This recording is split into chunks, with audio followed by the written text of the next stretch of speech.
Assalamualaikum warahmatullahi wabarakatuh. Ismi Muhammad Hadi Zufairi bin Fauzi. Raqmul matrik 05-406-3. أيوة ضر الآن سأخبركم أتكلم في اللغة الملوية. Okey, saya akan membentangkan tentang muka surat 57 terjemahan buku kitab aliran pentafsiran Al-Quran. Okey, saya akan membaca slide yang kedua, 3 dan 4. Okey, insya-Allah saya akan mulakan. Bismillahirrahmanirrahim. Ketika Al-Bahrani menyampaikan sabda Allah Ta'ala dalam dua ayat, iaitu 8 dan 9 daripada surah Al-Dhariyat, iaitu Bismillahirrahmanirrahim. Innakum lafi qawlim mukhtalif yu'faku anhu man ufik. Yang bermaksud iaitu ayat yang ke-8, sesungguhnya kamu berada dalam keadaan berlainan pendapat. Okey, khilaf mengenai agama yang dibawa oleh Nabi Muhammad sallallahu alaihi wasallam. Manakala makna bagi ayat yang ke-9 pula dipalingkan daripada perselisihan itu, orang-orang yang telah dipalingkan Allah dengan sebab keikhlasannya mencari kebenaran.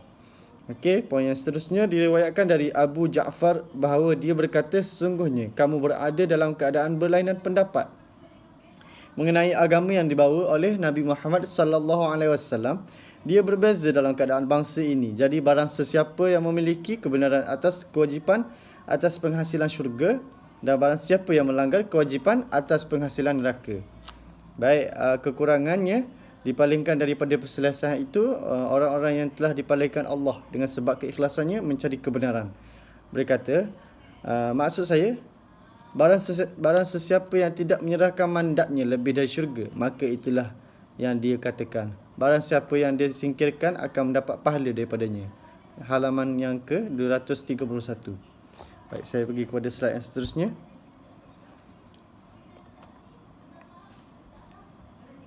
Okey, dalam tafsiran Ibrahim bin Furat Al-Kufi, saya ulang, dalam tafsiran Ibrahim bin Furat Al-Kufi, salah satu dari 12 ulama Imamiyah pada abad ketiga Hijrah, anda dapati ia diceritakan dalam sebuah tafsiran firman Allah Ta'ala tentang apakah mereka bertanya-tanya tentang berita yang besar. Okey, kibr, berita kebangkitan manusia hidup semula menerima balasannya. Yang kedua, yang mereka ragu-ragu dan berselisih mengenainya dalam surah An-Naba. Okey, ayat 1 hingga 3. Apa yang dikatakannya? Sesungguhnya Hamzah Al-Thumali berkata, saya bertanya kepada Abu Ja'far alaihi salam tentang firman Allah Ta'ala. Tentang apakah yang mereka bertanya-tanya? Tentang berita yang besar. Okey, berita kebangkitan manusia hidup semula menerima balasannya. Yang mereka ragu-ragu dan berselisih mengenainya. Dia berkata, Ali bin Abi Talib sallallahu alaihi wasallam pernah berkata kepada para sahabatnya, aku oleh Tuhan adalah berita besar di mana semua bangsa tidak setuju dengan lidahnya, dan Tuhan adalah Tuhan lebih besar daripada saya, dan ayat Tuhan lebih besar daripada saya. Halaman ke-202. Okay, Nabi Muhammad sallallahu alaihi wasallam, itulah kata-kata baginda. Baik, slide yang terakhir daripada saya. Dalam pentafsiran At-Tabari yang wafat pada tahun 538 Hijrah, untuk firman Allah Ta'ala dalam ayat yang ke-33 surah Al-Ahzab, sesungguhnya Allah perintahkan kamu dengan semua itu hanyalah kerana hendak menghapuskan perkara-perkara yang mencemarkan diri kamu, wahai Ahlul Bait, dan hendak membersihkan kamu sebersih-bersihnya dari segala perkara keji, daripada perkara mazmumah.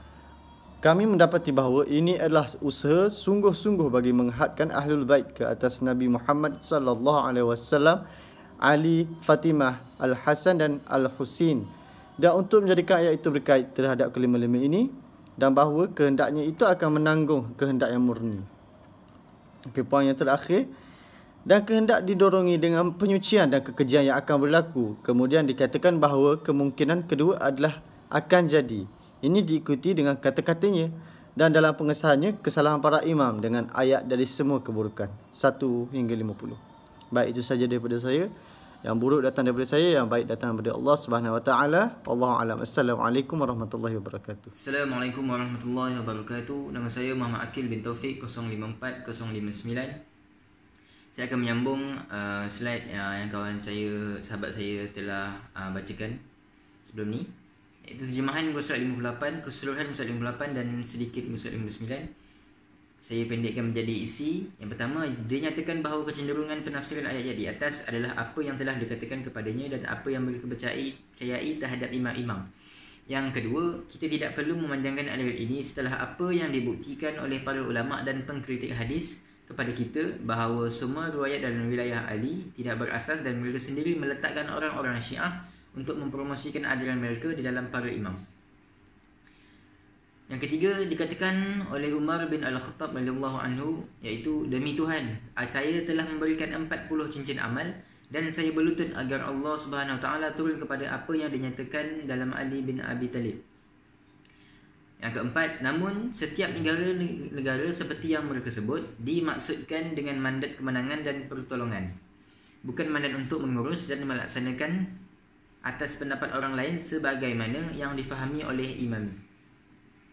Seterusnya, surat 59 terjemahan, dan apa yang disebutkan oleh Ibrahim Ibn Firar Al-Kufi dalam penafsirannya tentang surat An-Naba yang pertama adalah ucapan tentang pedang surah yang disebarkan, dan Tuhan akan membatalkannya dan ayat yang lebih besar daripada yang diridai Allah.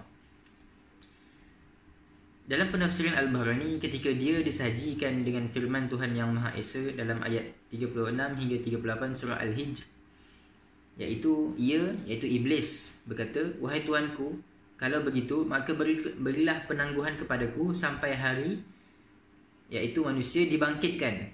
Allah berfirman, "Baiklah, maka sesungguhnya kamu termasuk yang diberi penangguhan sampai hari yang telah ditentukan, iaitu hari kiamat."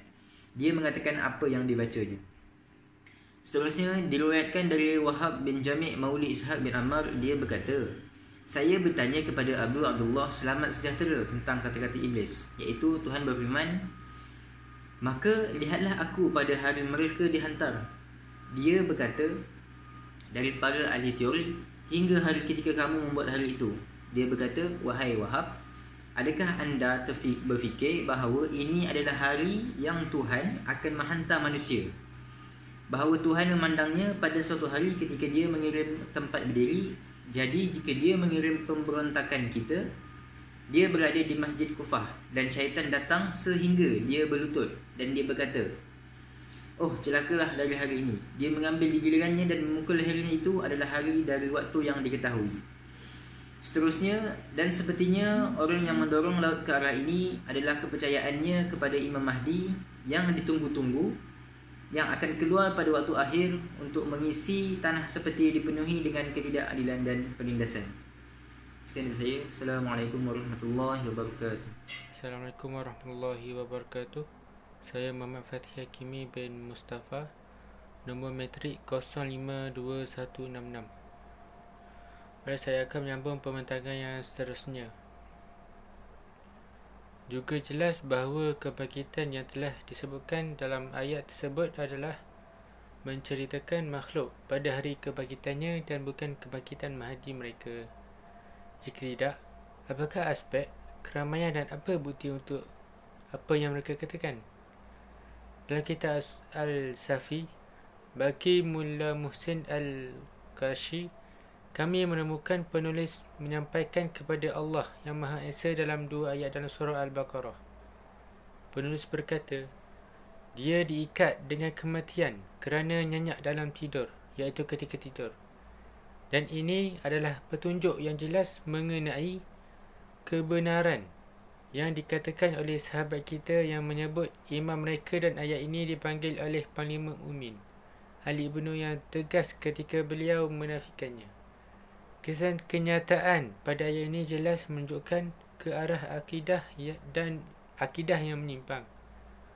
Dan ini tidak dapat dilihat dalam ayat itu sebagai bukti dan sebagai hujah. Dan ini menunjukkan kepada kaum Bani Israel, bukan kepada umat Muhammad dan semisalnya. Dan ini menunjukkan atas hak dan bukan pada asal usulnya. Undang-undang yang lain tidak dapat dimanipulasi, dan ini melanggar hukum syurgawi. Pada seterusnya, terjemahan muka surat 61. Dan dalam penafsiran yang dikaitkan dengan Hasan Al-Askari, ketika dia tunduk kepada firman Tuhan Yang Maha Esa dalam ayat 163 surah Al-Baqarah yang bermaksud, dan hanya ada satu Tuhan untukmu, hanya Tuhan. Dia adalah yang maha penyayang kepada mereka. Dalam ketakwaan, Mereka secara terang-terangan menyatakan kesetiaan para wali Allah dan permusuhan terhadap musuhnya jika mereka mampu, dan mereka senang dengan mereka jika mereka tidak dapat. Tidak tersembunyi bahawa penyimpangan dalam penafsiran ini dibayar kepadanya oleh prinsip taqiyah yang dipikul oleh Imami. Sekiranya kita mengikuti buku-buku tafsiran 12 Imamiyah, kita dapati semua itu mengandungi aliran tafsiran yang menyimpang, dan kita dapati banyak daripadanya penuh dengan mitos dan kepalsuan yang tidak disetujui oleh akal atau undang-undang. Dan berapa banyak kata-kata Al-Quran yang dikhaskan untuk makna sebenarnya terhadap implikasi yang hanya ada dalam benak pemiliknya. Si zalim dan zalim yang disebut dalam Al-Quran ditafsirkan oleh Abu Bakar dan Umar, dan lembu yang diperintahkan oleh Allah kepada Bani Israel untuk disembelih, kata mereka kepada Aisyah. Pokok yang dikutuk dalam Al-Quran adalah pokok nasab Bani Umayyah. Sekian, terima kasih.